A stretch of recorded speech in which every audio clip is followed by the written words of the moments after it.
Good morning students. मैं doctor सुधा मित्तल।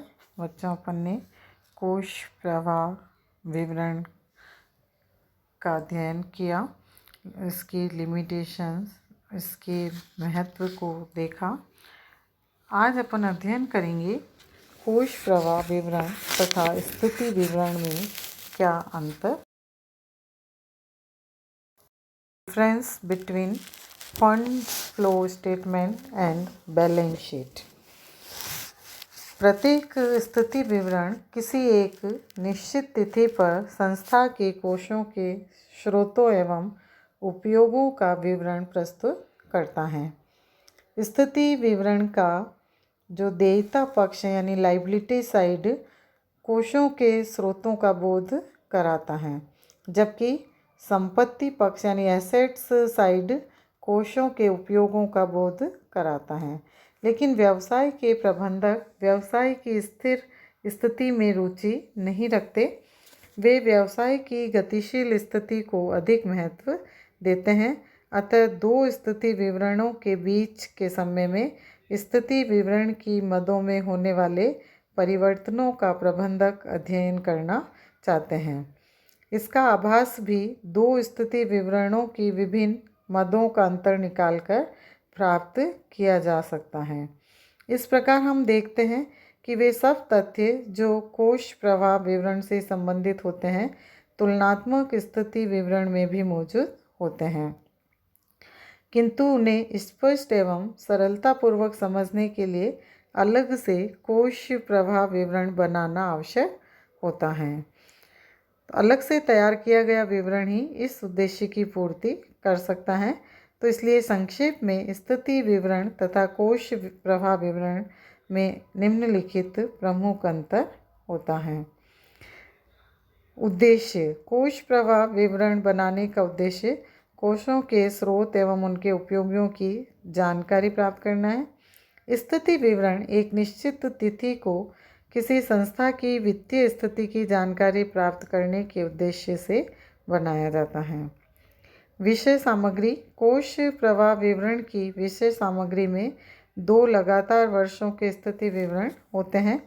स्थिति विवरण की विषय सामग्री में खाता बही के वास्तविक एवं व्यक्तिगत खातों के शेष होते हैं।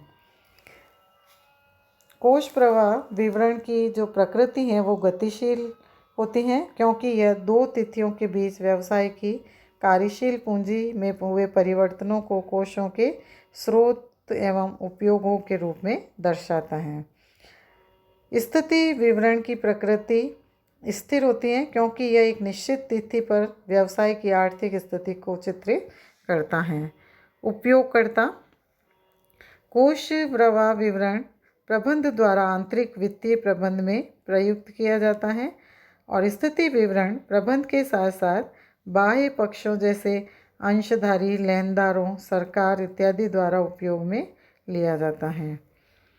वैधानिकता की अनिवार्यता: कोश प्रवाह विवरण तैयार करना प्रबंध की इच्छा पर निर्भर करता है और स्थिति विवरण तैयार करना एक वैधानिक अनिवार्यता होती है।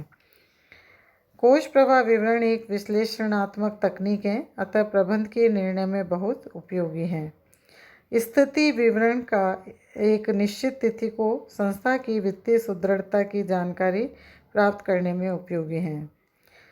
कोश प्रवाह विवरण में चालू संपत्तियों एवं चालू दायित्वों द्वारा कार्यशील पूंजी में कमी या वृद्धि का पता लगाया जाता है।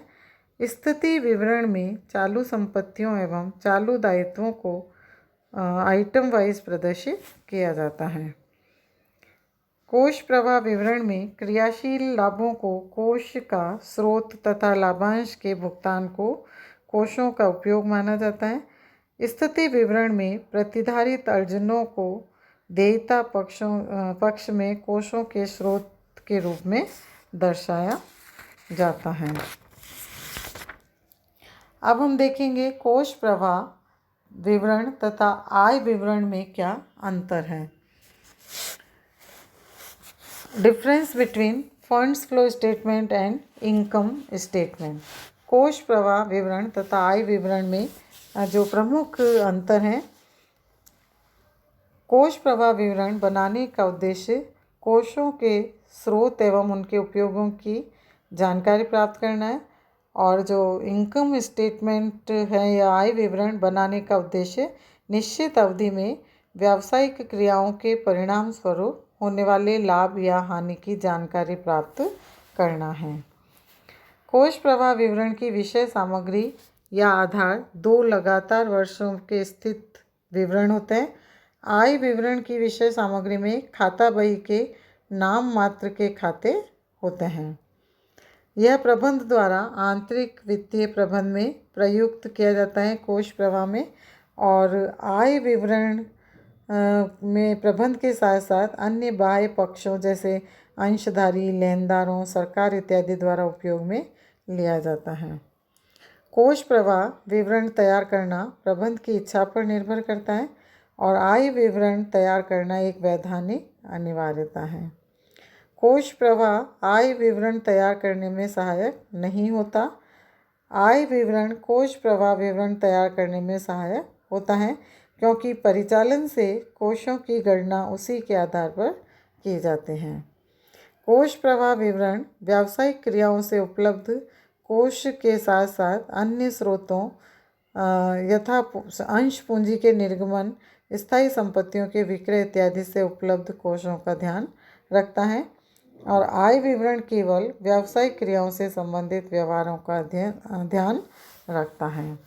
तो ये कोष प्रवाह और आय विवरण के अंतर्गत विभिन्न प्रकार के अंतर दिखाई देते हैं। अब हम देखते हैं कि कोष के प्रवाह की पहचान कैसे की जाए। Identification of flow of funds. कोष प्रवाह से आशय कोष में वृद्धि या कमी से है, यानी कोष बढ़ रहा है या कम हो रहा है तो उसको देखना कोष प्रवाह के नाम से जाना जाता है। चूँकि कोष शब्द का अर्थ शुद्ध कार्यशील पूंजी से लगाया जाता है, अतः कोष प्रवाह से आशय शुद्ध कार्यशील पूंजी में कमी या वृद्धि होने से होता है। शुद्ध कार्यशील पूंजी में कमी या वृद्धि किसी लेन देन में प्रभावित होने वाले 2 खातों की प्रकृति, चालू खाता या गैर चालू खाता, पर निर्भर करती हैं। कोष प्रवाह तभी होगा जब किसी लेन देन में प्रभावित होने वाले 2 खातों में से एक चालू खाता तथा दूसरा गैर चालू खाता होगा। जब एक गैर चालू खाते के साथ दूसरे गैर चालू खाते में परिवर्तन होता है या जब एक चालू खाते के साथ दूसरे चालू खाते में परिवर्तन होता है तो इससे शुद्ध कार्यशील पूंजी में कोई कमी या वृद्धि नहीं होती, अर्थात कोई कोष प्रवाह नहीं होगा।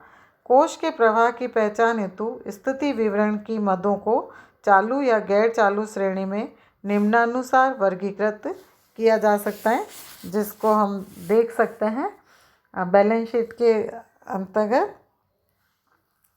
जैसे बैलेंस शीट में दायित्व और संपत्तियाँ, इसके जो राइट साइड में है वो लाइबिलिटीज़ हैं और लेफ्ट साइड में संपत्तियाँ, एसेट्स। अब इसमें गैर चालू दायित्व यानी कि जो गैर चालू खाते हैं, नॉन करेंट लाइबिलिटीज़, वो कौन कौन से होते हैं। जैसे समता अंश पूंजी, equity share capital, preference share capital, general reserve, securities premium, profit and loss account, capital reserve, capital redemption reserve, long term loans, debentures, provision for depreciation, provision for taxation और प्रपोज्ड डिविडेंड। ये सारे जो item हैं ये non current liabilities के अंतर्गत आते हैं गैर चालू खातों में।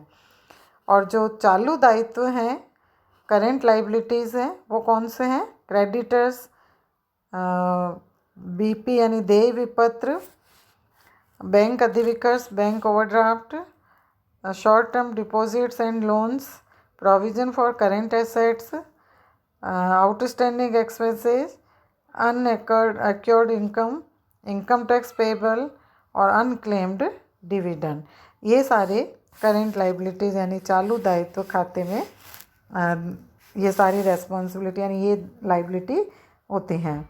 अब इधर संपत्तियां कौन सी होती हैं नॉन करेंट एसेट्स में, गैर चालू संपत्तियां खाते में, जैसे लैंड एंड बिल्डिंग्स, प्लांट एवं machinery, furniture, motor vehicle, goodwill, trademark, patent, दीर्घकालीन विनियोग, profit and loss account, debit balance, preliminary expenses, discount of issue of shares and debentures, underwriting commission, ये सारे जो आइटम हैं ये गैर चालू संपत्तियां खातों के अंतर्गत होती हैं। चालू संपत्तियां खाते करेंट एसेट्स जो हैं वो है स्टॉक या स्कंध यानी स्टॉक और इन्वेंट्री, शॉर्ट टर्म और marketable investment, short term advances and loans, प्राप्य विपत्र, डेटर्स देनदार, अर्जित आय एक्योर्ड इनकम, पूर्वदत्त व्यय प्रीपेड एक्सपेंसेस, अग्रिम कर, advance tax, cash at bank और कैश इन हैंड, ये सारे करंट एसेट्स के रूप में देखी जाती हैं।